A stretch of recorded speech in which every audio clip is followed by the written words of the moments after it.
او چې کوم عمل یو ملن یو فقیر کول کوي په جوب کې سهار نه تر ماښامه پورې هغه ټول عمل په قرآن مجید کې موجود دی. یعنې چې کوم عمل نیک عمل حکم چې قرآن مجید ورکړی دی یو صوفي یو ملن یو فقیر انسان هغه دا کوشش کوي چې زه د قرآن مجید په دې حکم باندې عمل وکړم.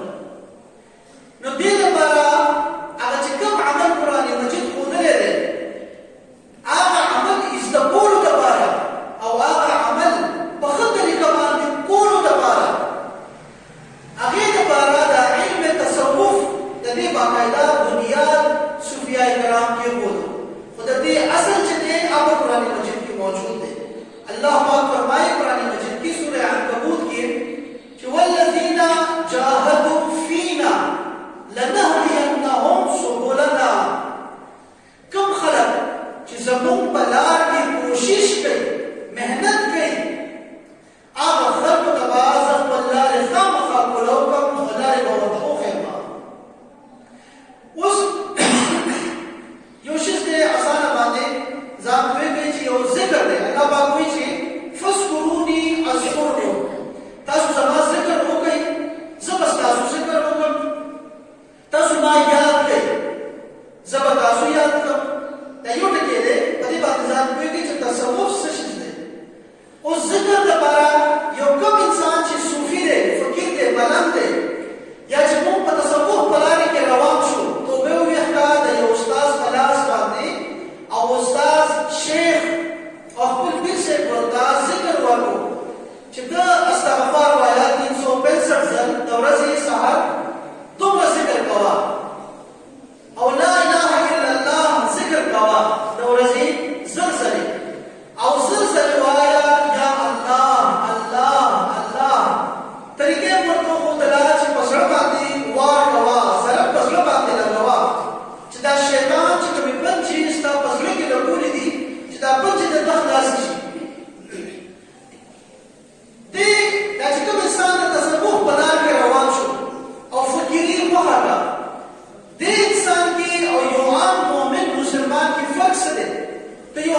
شیخ محمد بابا له ولې ورځي؟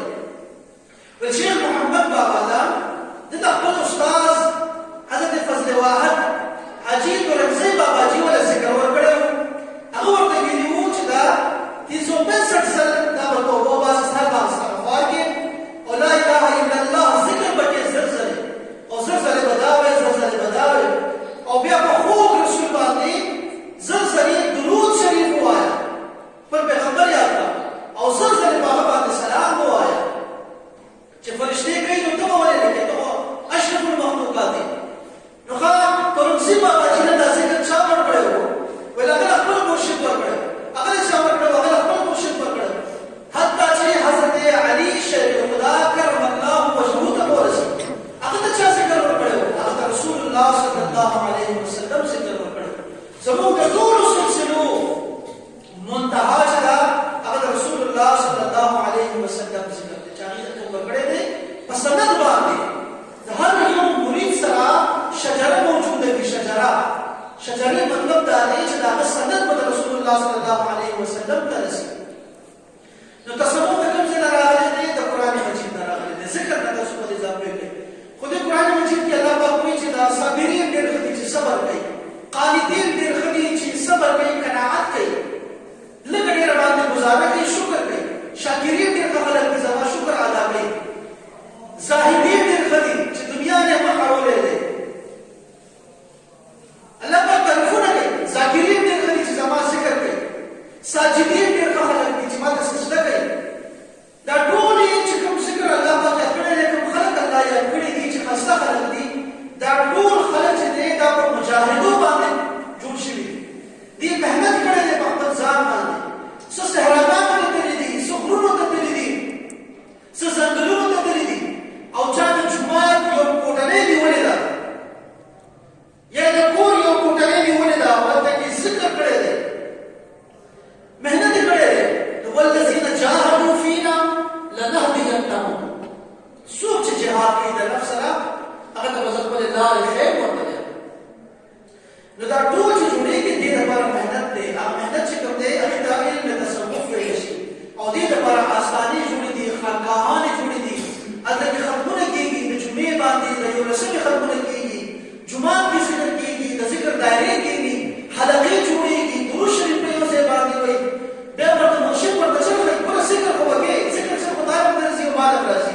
تا به ته اوس وویل په منبر باندې چې د الله ذکر دی، زلزلې کوه، لا اله الا الله ذکر کوه. دا خو درته ما وویل. خو دې نه بس مرشد څه کوي؟ هغه تا ته وایي چې ګوره ذکر وکړې، خو دې کې اخلاص پیدا کړئ. ذکر کې اخلاص پیدا کړه. دا څنګه پیدا کېږي؟ ګورې هسې نه چې دا ستا زړه کې دا راشي چې دا زه ذکر کوم زلزلې، هسې نه چې دا بل سړی ما سره ناست دی، ده خو ذکر نه دی اخیستی، نو زه درنه ښه یم، بس تا خو ځان له دلته تباهي پیدا کړه، ځان له دې کنده پیدا کړه. ذکر دې زلزل کړی دی، لا اله الا الله دې ویلي دي، خو ته خو دا ذکر د دې بل سړي لپاره کېدی کوې. تا کې ریاکاري پیدا شوه. ته دې ذکر وکړې، خو دا ته بل ته ښیې، بل انسان ته ښیې. مرشد به تا ته دا ښیي چې ګورې بل ته خپل ذکر ونه ښیې، ګورې بل سړي ته ځان ښه ونه کړې. ګورې دا د شیطان وار دی په تا باندې، په دې کې دوکه نه شي. ګورې د مرشد دا کار وي. دې ته ویلی شي علم تصوف، او د تصوف فقیرې لین چې موږ ورته وایو. هغه سند چې هغه تا د مرشد ته ملاوېږي، هغه تا ته چل ښیي باقاعده چې عبادت به د الله جل شانه څنګه کوي. بل حدیث شریف کې قرآن مجید کې الله پاک ورته ویلي دي احسان، خو حدیث شریف کې خو رسول الله صلی الله علیه وسلم باقاعده حضرت جبرئیل علیه السلام دا تپوس وکړه، ویل یا رسول الله دا احسان څه شی دی؟ رسول الله صلی الله علیه وسلم ورته فرمایي چې د الله عبادت داسې کول چې لکه ته الله جل شانه ته ګورې، الله پاک ویني او مخامخ ورته عبادت کوي. او دا تصور، دا پوښول، دا د تصوف لار ده. بیا ورته فرمایي که دا ستا یقین نه پیدا کېږي چې زه الله ته ګورم، نو دا خو یقین ساته، دا نه ایمان خو ساته چې الله پاک زما عبادت ګوري. دومره چې ته تکړه شوې چې ته دا ګورې چې الله زما ویني، بس دا ذکر د الله لپاره کوم، د عبادت د الله لپاره کوم، دې ته احسان ویلی شي.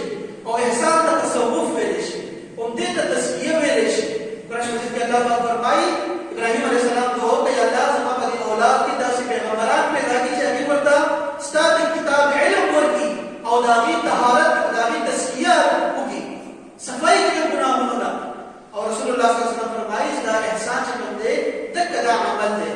نو احسان، تصوف، سلوک دا ټول د یو شي نوم دی، هغې ته موږ وایو علم تصوف. نو د دې ټول چې دي دا ټول د دې ثبوت چې کوم خلک غواړي د دې چې غواړي قرآن مجید ډک دی د دې او حدیث شریف کې تاسو ته عرض وکړو چې دا قرآن حدیث شریف کې د دې تصوف دا چې کوم علم دی د دې باقاعده طریقې موجود دي، د ذکر باقاعده ذکرونه موجود دي او د ریاکارۍ د بچ کېدو لپاره طریقې ورته رسول الله صلی الله علیه وسلم صحابه کرامو ته ښودلي دي. هر یو عمل چې کوم موږ کوو فقیري کې هغه ټول